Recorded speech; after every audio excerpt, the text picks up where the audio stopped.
আজকে আমরা অত্যন্ত বিক্ষুব্ধ হয়ে রাজপথে নেমে আসতে বাধ্য হয়েছি। আমাদের কথাগুলো অত্যন্ত পরিষ্কার।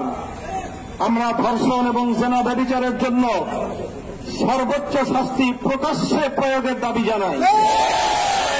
সরকার ইতিমধ্যে আংশিক দাবি পূরণের পরিবেশ নিশ্চিত করবার পদক্ষেপ নিয়েছে।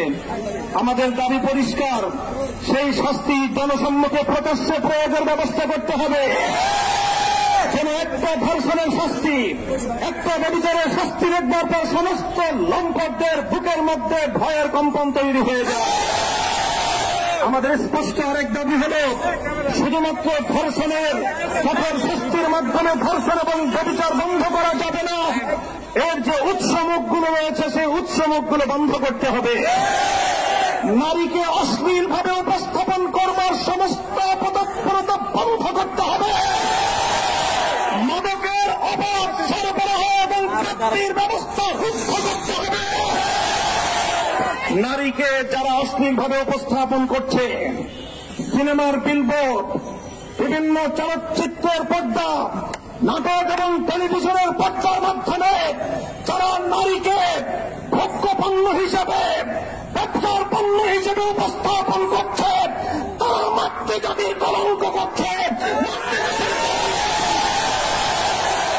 আমরা একটা সময় পর্যন্ত দাবি জানাবো, সরকারকে বলবো, এই যে রাস্তাঘাটে বিভিন্ন বিলবোর্ড, বিভিন্ন ডিজিটাল অ্যাডভার্টাইজমেন্ট, বিভিন্ন সিনেমা হলগুলোতে, নাটকের নামে টেলিভিশনগুলোর পর্দায় নারীকে অশ্লীলভাবে উপস্থাপন করার এই প্রবণতা রোধ করুন, এই অপতৎপরতা বন্ধ করুন। একটা সময় পর্যন্ত আমরা দাবি জানাবো। যদি আমাদের শান্ত আন্দোলনের ভাষা বুঝতে সরকার ব্যর্থ হয়, তাহলে তাওহীদি জনতা এই অশ্লীলতার আখড়াগুলোকে নিজেদের হাতে আমরা ভেঙে খান বলতে চাই।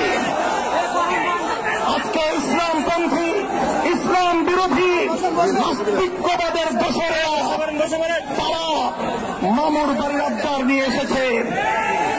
ওরা ধর্ষণ বন্ধ করতে চায় না। ওরা ধর্ষণ বিরোধী বিভিন্ন সংগ্রাম এবং বিভিন্ন সমাবেশের নামে রাজপথে প্রকাশ্যে নারী পুরুষ তারা অশ্লীল এবং যৌন আচরণের মাধ্যমে গোটা দেশ এবং জাতিকে কলঙ্কিত করার পরে তারা চালাচ্ছে। আরেকদিকে গোটা দেশে সিনেমা ব্যভিচার ধর্ষণের উস্কানি দেওয়ার জন্য অশ্লীলতার আখড়া সিনেমা হলগুলোকে উন্মুক্ত করে দেওয়া হচ্ছে।